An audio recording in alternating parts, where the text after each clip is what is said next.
Durant la Guerra Civil, centenars de pacients psiquiàtrics van morir al centre de Sant Boi i també del Pere Mata de Reus enmig de la fam, la manca de recursos i el silenci administratiu.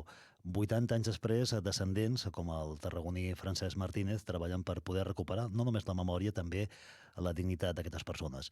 La seva recerca personal va obrir una via que ha connectat desenes de famílies i que encara és oberta i que ha destapat també un dels episodis molt desconeguts, o més desconeguts i dolorosos de la nostra història recent. Avui en parlem, ens acompanya aquí als estudis Francesc Martínez. Què tal? Molt bon dia. Bon dia.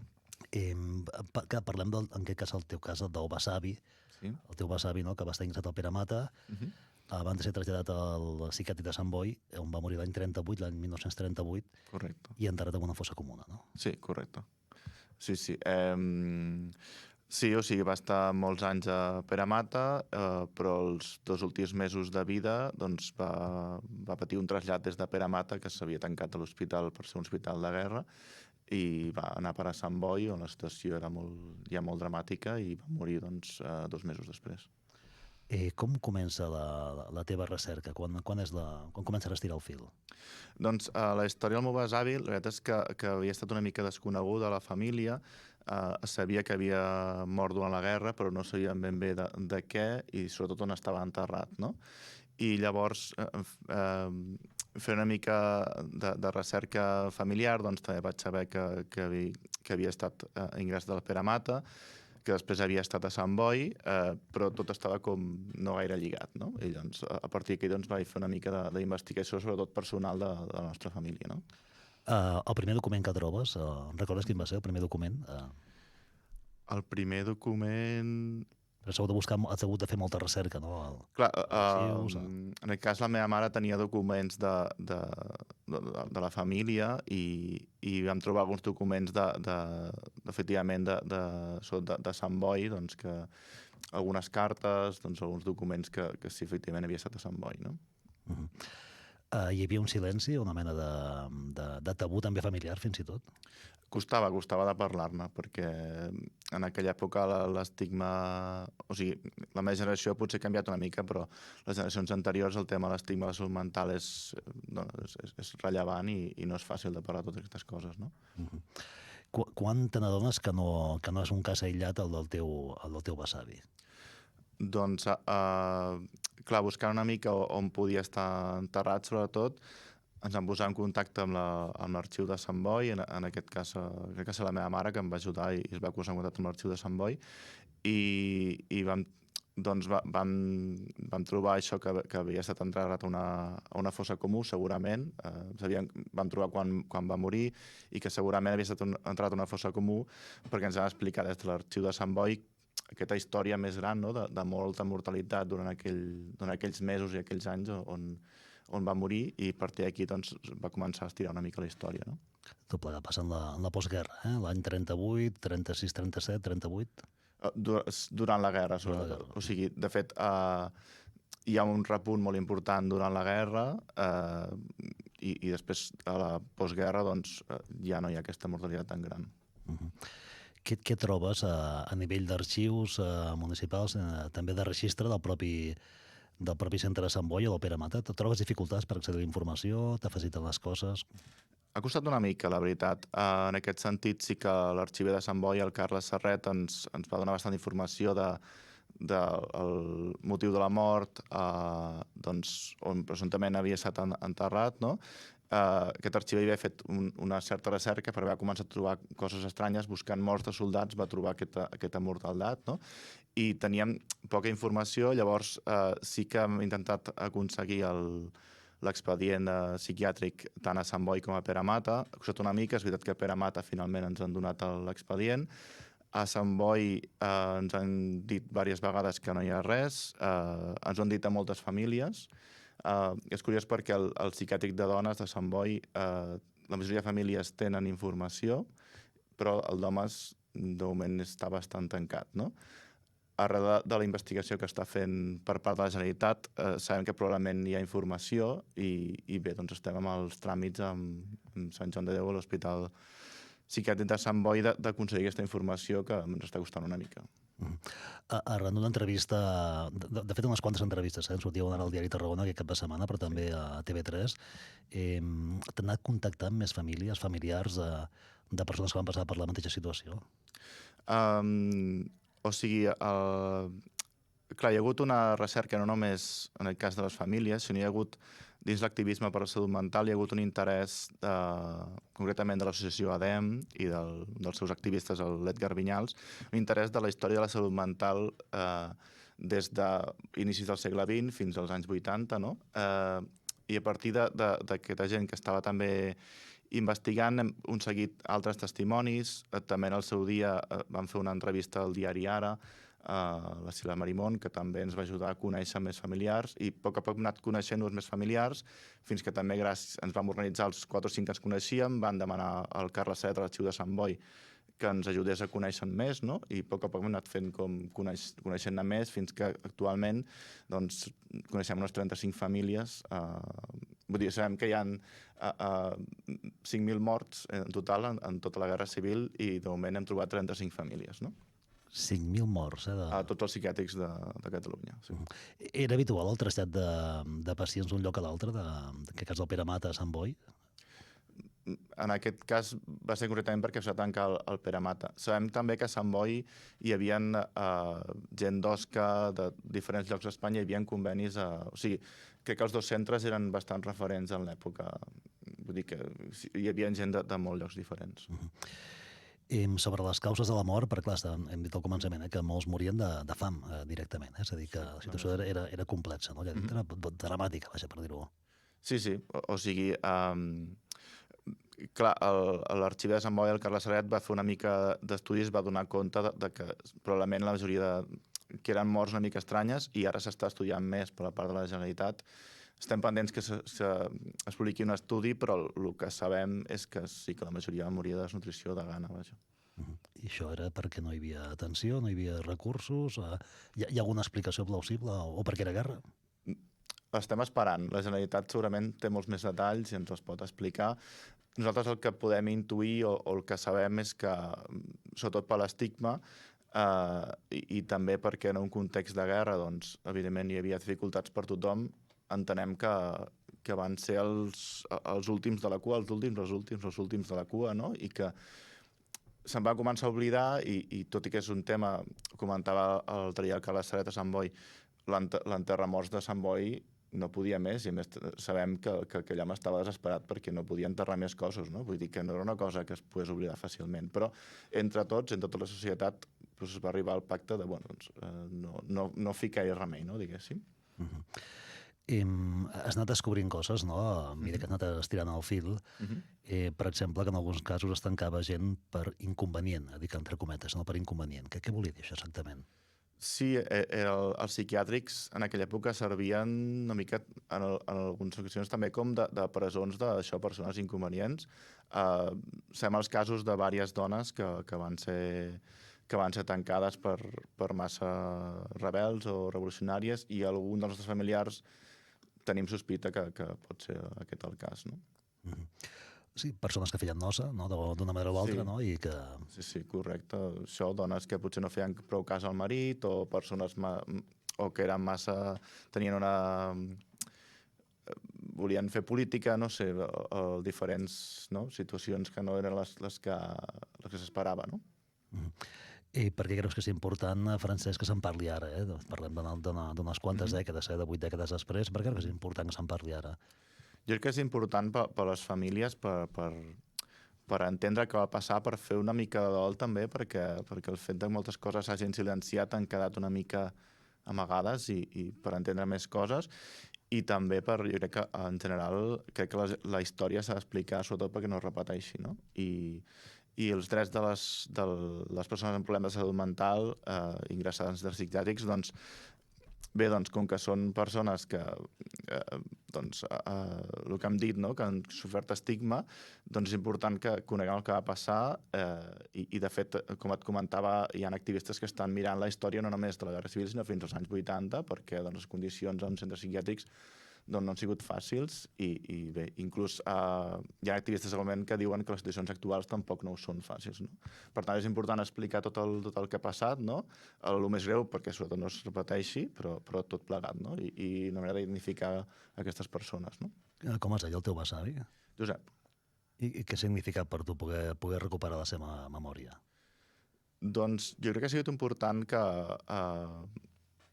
això, no? Parlar de salut mental a la família, parlar d'unificació de totes les persones, no? Perquè tenim la sort de ser una família que tenim molta informació dels nostres avantpassats, però d'aquest no en teníem gaire, no? I penso que té tot el dret del món com tots els altres, no? I que no perquè tingués un problema de salut mental ha de ser menys que un altre, no? I l'hem de recordar i l'hem d'unificar, no? Creus que podem parlar de víctimes de guerra? Jo penso que sí. I potser parlo personalment perquè en aquest sentit també és un tema probablement delicat, perquè no tots els familiars doncs, tenen la sensació de que sigui una cosa que hem de reivindicar, però jo penso personalment que sí. La Generalitat, ho hem contat a la Generalitat i inicialment ens ha contestat que no està tan clar que siguin víctimes de guerra, però probablement quan sapiguem més informació també serà més fàcil de descobrir-ho. No? Què és el que demaneu com a mínim les famílies? Jo penso això, sobretot, que s'expliqui la història oficialment, no? O sigui, que aquests estudis que encara la Generalitat es facin públics, que s'expliqui el que ha de passar i després doncs, un homenatge, sobretot, en aquest cas particularment a Sant Boi, que hi ha un cementiri amb una fossa comú enorme, de les més grans de la Guerra Civil, no hi ha cap inscripció, no hi ha cap referència ni res, doncs és important que hi hagi, que s'expliqui també físicament allí, no? I en aquest sentit sí que l'Ajuntament de Sant Boi, concretament el seu regidor de memòria històrica, l'Àlex Pérez, ha mostrat una voluntat d'arribar a aquest punt. S'està treballant a la Generalitat, doncs bé, tot aquest treball doncs, que s'acabi duent a terme, no? Francesc, si ens escolta algú ara i creu que pot tenir alguna familiar que encaixi amb el que estem explicant, què li diries? Doncs ens hem organitzat d'aquestes 35 famílies, unes quantes estem fent com un grup motor que l'hem anomenat Besnets per la Dignitat. Llavors hem creat una pàgina web que es diu besnetsperladignitat.cat, on tenim un formulari de contacte i en aquest sentit, doncs, si alguna família pensa que té una història semblant, doncs estarem encantats de poder parlar amb ella, compartir tot el que sabem i ajudar-la si és el cas, no? I en aquest sentit estem contents perquè el dimarts vam rebre els contactes del formulari d'una família que just aquest diumenge també ha fet una entrevista a Diari de Tarragona, o sigui que estem contents i a més d'aquí, de la vora. Que és la Mercè, una veïna de Tarragona de 90 anys que té un familiar que va estar en el psiquiàtric de Sant Boi. Correcte. I que la coneix la companya Teresa Ortega. Teresa, bon dia. Hola, bon dia. La Mercè, que bueno, li veiem, ara jo veia una fotografia aquí seva, però al diari li veiem un dit, no?, que apuntava la fotografia aquesta d'aquí. I és el que deia el Francesc. Tu estaves a la ràdio quan rebo la trucada de la meva tieta Mercè, que just em diu, mira, escolta, és que ahir vaig veure per la tele que sortia un noi que buscaven gent que hagués estat al psiquiàtric de Sant Boi i, clar, la meva tieta, m'explicava la tieta, doncs complia tots els requisits. Va anar a Sant Boi perquè tenia problemes mentals i mor just acabada la guerra, no? A l'agost del 1939. Doncs si necessiten alguna cosa, tinc fotografies, tinc l'esquela, em vaig posar en contacte amb ells, vaig escriure a la pàgina web aquesta, Besnets per la Dignitat, i em contesta el Francesc, que a més era oïdor de Tarragona Ràdio, per tant, facilitant les coses al màxim per poder explicar la nostra història i incorporar-nos també a aquesta base de dades de gent afectada i a més a la ciutat de Tarragona, perquè la Mercè, que mor a l'agost del 39 en aquest psiquiàtric de Sant Boi, era una família de la plaça del Fòrum, vivien a la part alta de la ciutat, marxa a Sant Boi, expliquen la història, la germana d'ella cada setmana li porta menjar, per tant ja s'intuïa que passaven tenien gana, i una cosa curiosa, ella no està enterrada a la fossa comuna de Sant Boi, sinó amb ella l'enterren al cementiri de Montjuïc. Doncs són moltes llacunes que a veure si poguéssim anar recol·lectant, fer aquest puzzle en memòria, pel que deies tu, per la dignitat de la Mercè i tantes altres persones, especialment dones, que van morir a Sant Boi. I tant, sí. És això, no, Francesc? És a dir que el cas de la Mercè, que ella relatava algun episodi que havia explicat. Ella va morir l'any 39, no? Per tant, l'any després que el besavi, l'any 39, però a Sant Boi. Clar, deien, és que estic mirant literalment alguna de les coses que va dir la tieta, que té 90 anys, però té el cap molt bé. Clar, ella tenia 3 anys, la Mercè, que porten al psiquiàtric de Sant Boi, vivia amb ells, no estava casada, no tenia fills i vivia amb la família. La tieta tenia 3 anys aleshores, però se'n recorda de l'estima que li tenia aquesta tieta, clar, amb una nena a casa. Als 20 anys, això volia buscar. Als 20 anys és quan l'ingressen a Sant Boi. Vull dir que això era un fet habitual, no? Que deia això, Francesc, que algú pogués acabar en un psiquiàtric, a vegades per tenir alguna malaltia mental, o a vegades no calia, no? En aquest sentit, i jo crec que això una mica el mateix, no? S'ha fet un estudi que s'explicarà una mica més. Sabem, per exemple, el cas de... Hi ha un llibre que es diu Les boges que no eren, que ha fet una escriptora gallega, que és un llibre només de dones ingressades en psiquiàtrics de Galícia que realment no tenien cap problema de salut mental. Hi ha un llibre sencer. Vull dir que sabem que això passava i Galícia sabem que està documentat. Aquí el que tenim sobretot són bastantes sospites, no? Mira, recordem la pàgina, l'he oberta la pàgina web perquè està molt bé, si voleu entrar hi ha un formulari, noms, cognoms, nom de l'avantpassat. És important tenir els 2 cognoms, com és el cas, no, Tere? 2 cognoms per buscar el registre, perquè es pot buscar el registre, no? Almenys de Sant Boi, no? L'arxiu de Sant Boi tenen registre la majoria de persones que van morir a Sant Boi. Clar, es pot buscar també per certificats de funció, per padrons, hi ha moltes formes de buscar, però bé, s'ha fet un treball ja, vull dir que podem guiar les famílies que necessitin més informació, no? I en aquest cas, perdona, vull dir que l'important és el contacte, vull dir que després ja podem mirar el tema de... Però bé, sí. Pensa la pregunta, Francesc, què falta encara per saber? Pensa la pregunta, però important era, mira, si parlem de 5.000 persones, clar, ara coneixem 30 i pico famílies, però que vol dir que n'hi ha moltes més. Exacte, sí. N'hi ha moltes més. Sí. Molta gent que anava, sobretot de la ciutat de Tarragona, que els traslladaven al Pere Mata, d'allí, doncs, perquè s'havia convertit en hospital de guerra o de sang durant la Guerra Civil, els van portar a Sant Boi. Per tant, hi ha moltíssimes famílies. Clar, si hi ha 5.000 víctimes mortals, moltes famílies, també imagino de la ciutat de Tarragona, que, en un cas de memòria històrica, el treball que esteu fent, s'ha parlat o s'han rescatat moltes vivències o moltes vides de gent que van als camps d'extermini, de gent que va morir a la batalla de l'Ebre per les bombes a la ciutat de Tarragona, i això, potser perquè eren problemes, entre cometes, mentals, són els grans oblidats d'aquestes recerques que s'han fet en favor de la memòria democràtica. Per tant, gràcies al Francesc per haver fet aquest treball en aquest àmbit que ens havíem oblidat, que havíem deixat allí perdut. Sí, inicialment hi ha hagut traves o dubtes, no?, en general, vols dir que val la pena de parlar d'això, no? I bé, doncs jo crec que és important de parlar-ne, no? Perquè el fet que no se n'hagi parlat mai no vol dir que sigui important i que se n'hagi de parlar, no? La pregunta que t'he fet abans, què és el que ens queda per saber?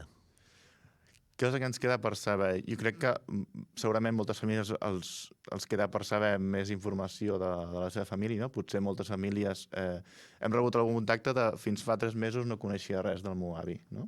I potser encara falten moltes més famílies que coneguin tot això. Falta saber la història completa que ens expliqui la Generalitat i els historiadors que hi han treballat. Falta un homenatge als martiris de Sant Boi i jo diria que també faltarà algun homenatge a Montjuïc, que també sabem que hi ha una fossa comú amb morts de psiquiàtrics, cementiri de Sant Andreu, no ho hem estudiat, però solament haurem de veure a Reus quina era la situació, no? Si també hi ha una fossa comú o no. bé, doncs, explicar tota la història, penso, explicar i identificar, no? Quan comences amb aquesta història? Quan comences?